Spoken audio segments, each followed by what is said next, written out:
Hello, this is RICKY, the YouTube Tech Guy. Hey guys, welcome to another review, and this is of a very special phone. It is the Doogee S70. Now, this company sent us this phone, and I was really interested. They said, hey, we have a gaming smartphone that is under $400. And I'm like, a gaming smartphone? What is that exactly going to be at that price point? So here's the thing. I'll leave the link in the description down below. It is actually on sale for $300 right now. So that being said, I was really curious. Okay, for $300, what can I really get in a gaming smartphone? So one, you get a ridiculously ruggedized look and feel, obviously. Faux leather back, rubber surrounding it, and beefy looking phone. However, the biggest thing I want to say is the specs. So 6 gigs of RAM, 64 gigs of storage, and a 5,000 milliamp battery. That was one of the things that made me say, yes, I will review it. A 5,000 milliamp battery. And the battery life is solid. It really is. It doesn't have the optimization, but it's still towards the 8-hour screen on time that I got in high-end flagships because of the pure amperage in battery life. So that's the big thing that I will say that I really did like about it is the battery life on this phone. If you want a phone in the $300 price range, it has an amazing battery life. But again, this is a gaming phone. So what makes it a gaming phone? So it has a graphics card booster on here, but really what makes it a gaming phone is the addition of a controller. So with this controller, you basically put it on and you have this really cool setup for gaming. And the really thing I like about it is that this is very well supported more so because the fact that I was able to get a lot of games to work with it. Out of 13 games, including 4 emulators, I was able to get it to work on 11 no problem. Now some did have some issues, but obviously, you know, the fact that I can program these keys, I think is the biggest pro about it. The fact that I can program what this key does and where it lands on the screen is really good. My one gripe I would say is that it does limit you to more, I would say, first-person shooter games and driving games, I would say, for the best experience, because when I did do it in emulators, obviously I don't have enough buttons. That's where I wish that they would have just extended it on this side and made a D-pad as well, or 4 buttons that you can program, so you can really do fighting games and just other kind of games that require more buttons.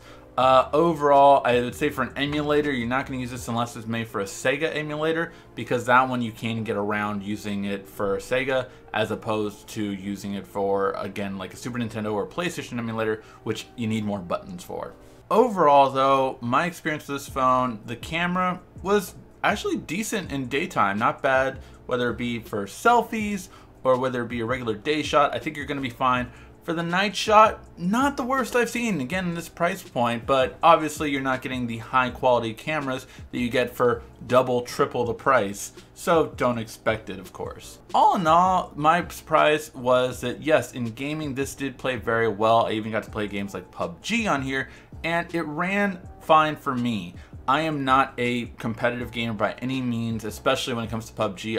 I've literally played it a handful of times.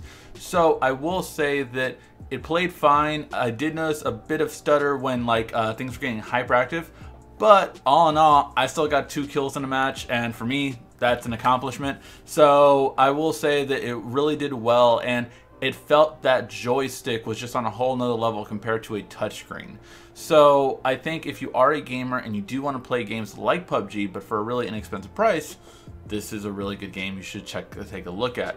So all in all, this phone is a gamer phone. It's really made for gamers first and foremost. But I will say that it has a lot going for it in terms of a decent camera at the price, an amazing battery at this price, really fast, doesn't really stutter at all really that I can remember.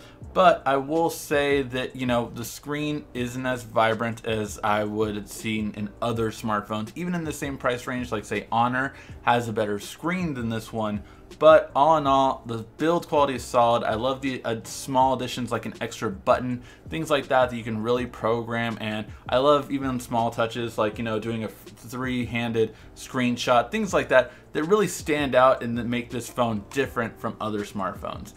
I'm really curious to see what else I get from this brand later on, because it really piqued my interest on what you can get for, again, a lower price. I think 2018 is more and more the year of that, where you get more for a lower price, and this is another phone that proves it. Alright guys, let me know what you think about this kind of phone. Are you excited about the idea of getting like a 5,000 milliamp battery, decent specs, and all of this in a $300 price point? Let me know in the comment section down below. Thank you as always for watching. This has been RICKY, the YouTube Tech Guy. Thank you for watching our video. If you liked it, why don't you go ahead and subscribe up there. Make sure you follow us on social media right here. And of course, check out our latest video up there. And right down here, you're going to find the perfect video for you. Or at least that's what YouTube tells me. Thanks again.